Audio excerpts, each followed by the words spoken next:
Hello, I'm Katherine, and welcome to my channel, Empowered Empaths and Sensitive Souls. And my apologies, it's been months since I've made videos and been on this channel. It's been quite a journey. I'm sure many of you understand, especially as an empath during this time. It has been really intense, and so I thought I'd just start with a bit of an update, and then I'm going to do a series on stress, dealing with stress as a empath and sensitive soul. I found the challenges for many stress levels are high. And so I felt that would be really, really helpful to do a series on stress and dealing with stress. So I'm going to start with talking about grounding. And I was talking about grounding, but it's so important. And yeah, so that's what we're going to do today. And then my intention is to continue on with more regular videos and share with and support you. So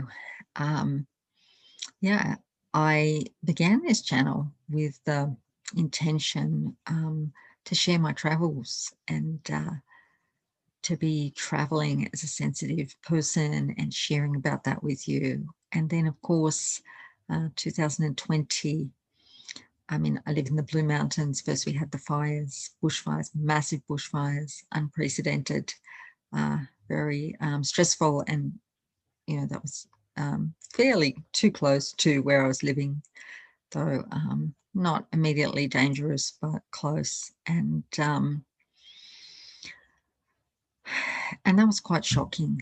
That level of fire was quite shocking. It was a really big rethink for me and of things. And I was planning to travel overseas, as I have mentioned. And then we had the COVID thing, and we still have the COVID thing. And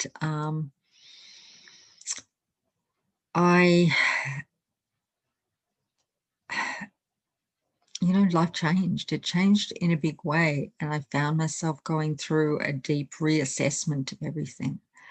And I've really felt this time as a sensitive person. And I really have been feeling this whole time for all of us, for dealing with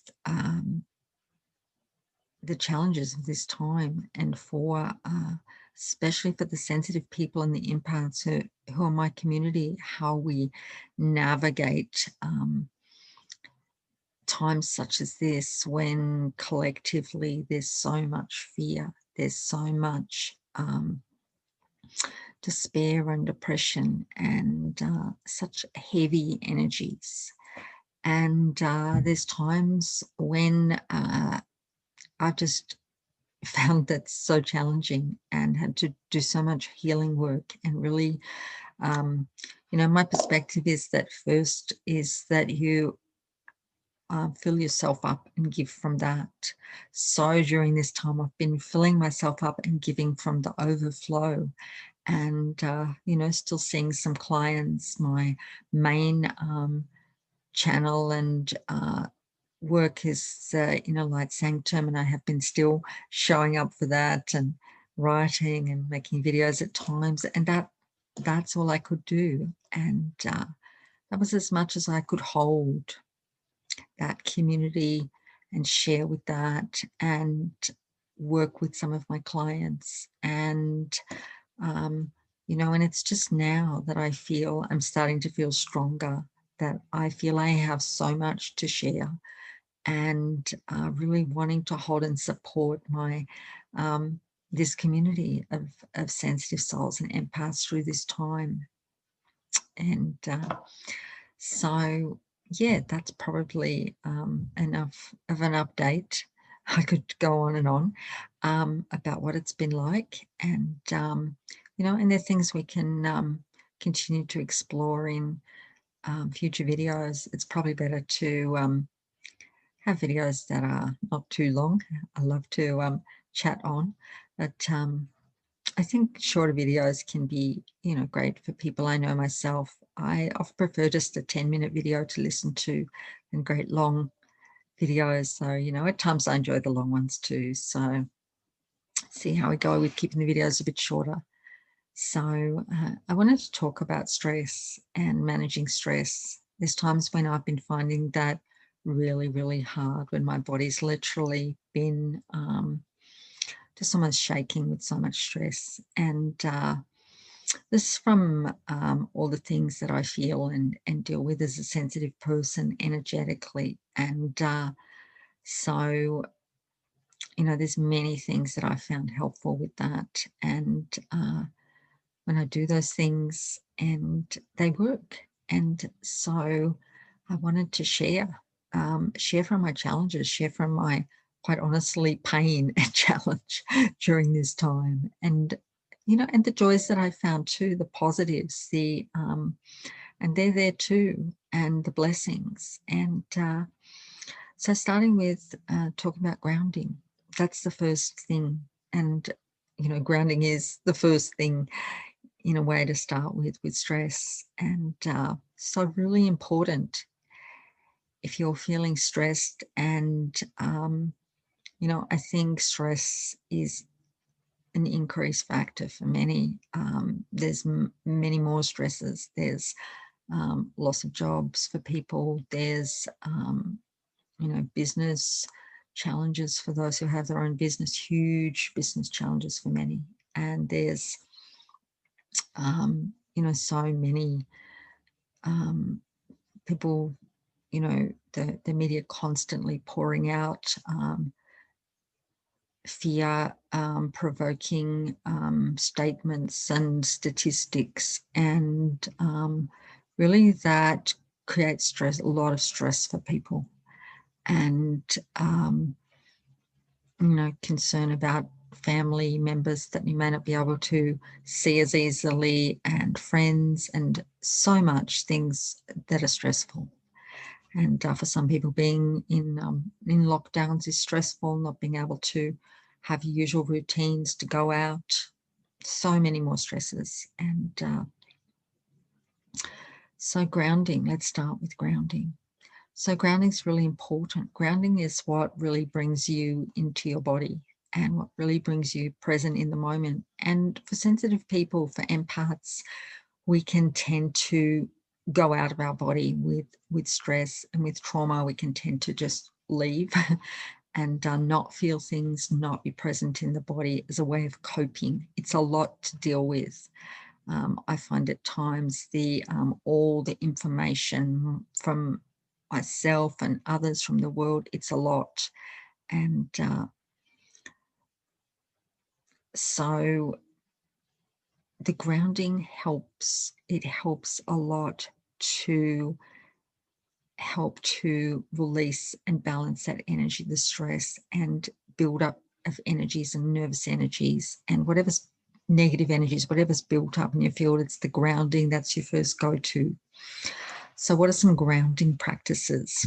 So grounding really calms you down. It can really settle things and bring peace, bring you back into your body, back fully present in your body, to yourself. And that's a great place. It's a great place to be.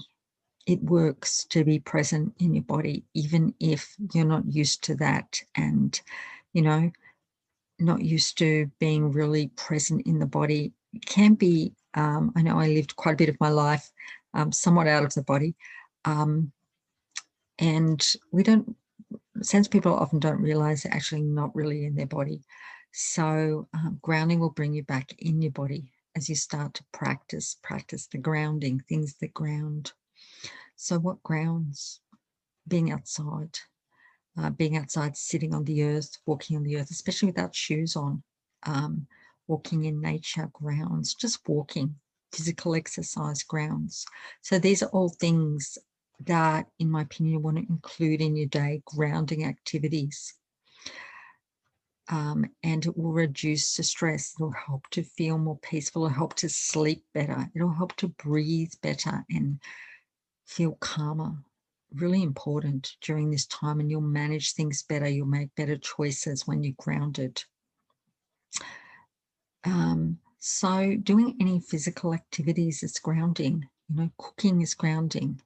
These are things that I've been doing. I mean, obviously I always walk in nature, but during this time I've been wanting to just do more cooking and growing things in the garden. Gardening is very grounding. I've been planting seeds, watering them, growing them, nurturing them, watching the garden grow, walking outside. It's very grounding. Cooking, enjoying cooking, that's grounding for me. Cleaning is grounding. Just giving the house a clean, nice and grounding, sweeping the floor, washing the dishes. I often wash the dishes as a grounding thing for me.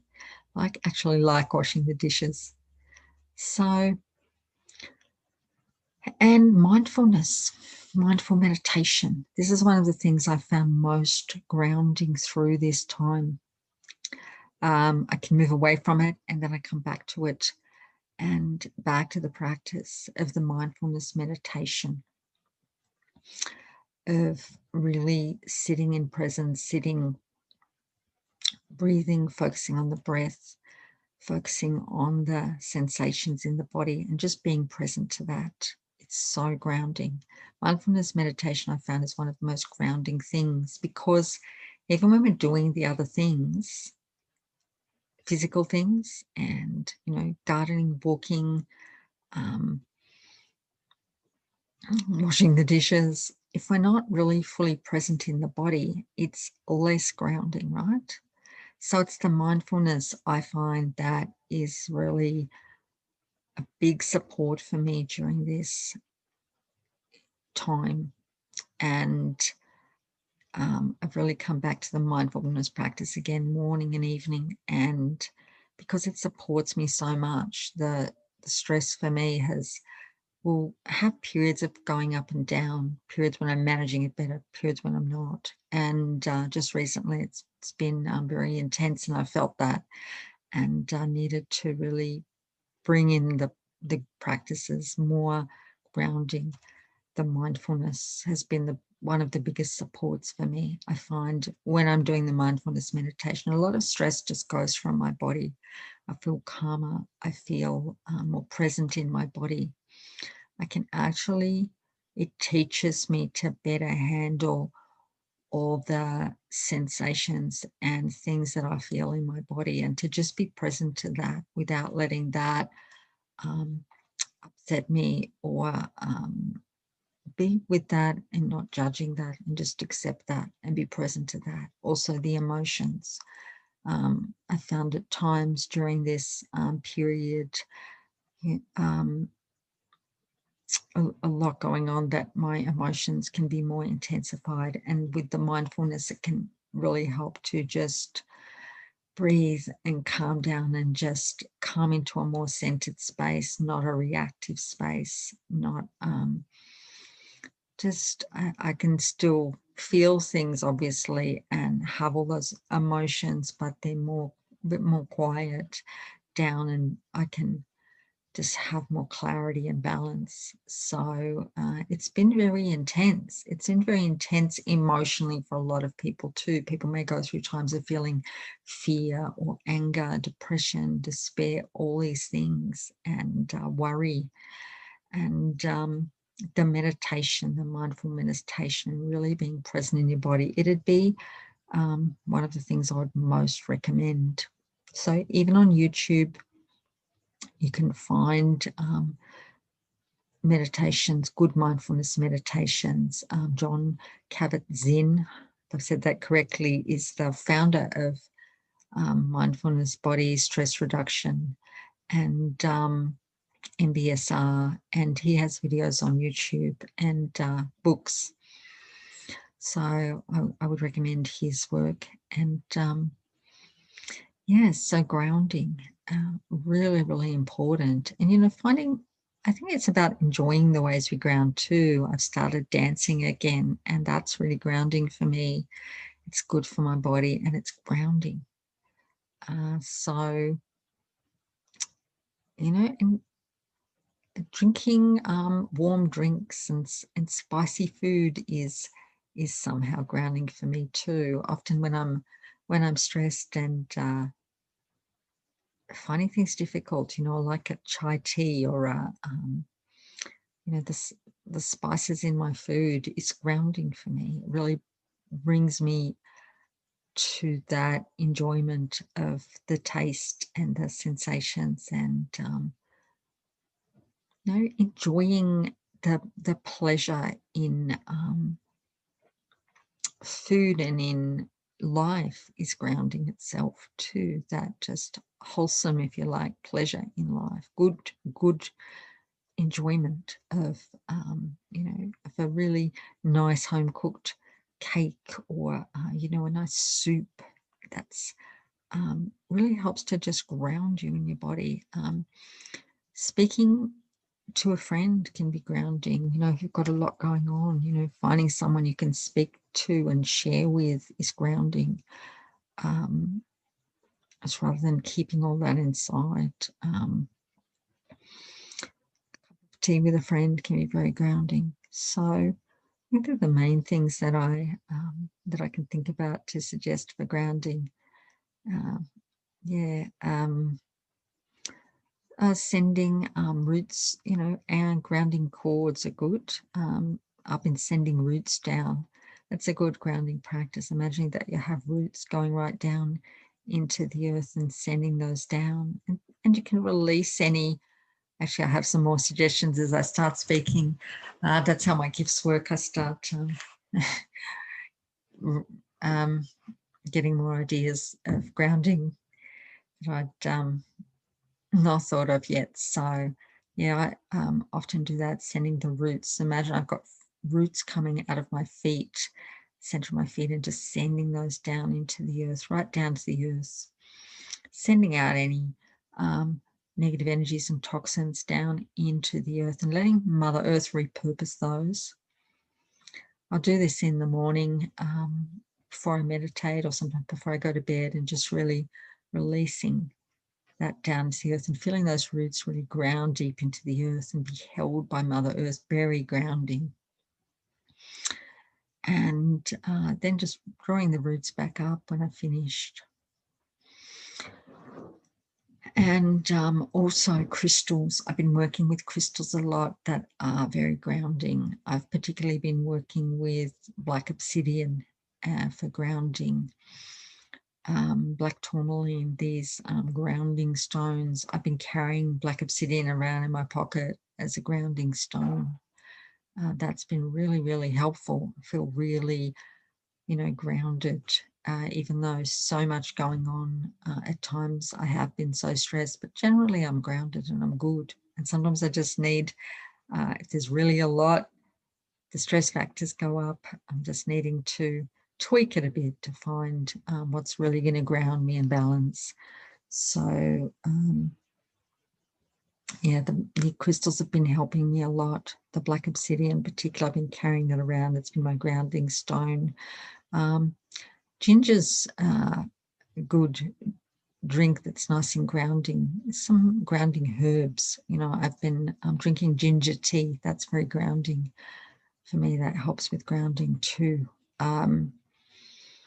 Yeah, and can go into all the foods that are grounding and things like that. But yeah, I think that's that feels enough for me to mention some ideas for you to explore further if you like. And yeah, so that's a video about grounding and stress, and then make some other videos talking about other ways of managing stress than grounding, because it's been such a theme for me and for many people, stress, and something that as a sensitive person I've really had to watch most of my life. So I'll give some thought to some other ideas and tips for dealing with stress for other videos. And Thank you so much for joining me, and look forward to seeing you in the next video. And if you want to write any comments, or there's something that you'd like me to make videos about, yeah, please do that. And yeah, you can join have a group on Facebook, Empowered Empaths and Sensitive Souls Tribe. Again, I haven't been that active in it, but getting that happening again, and you're welcome to join. Thank you so much.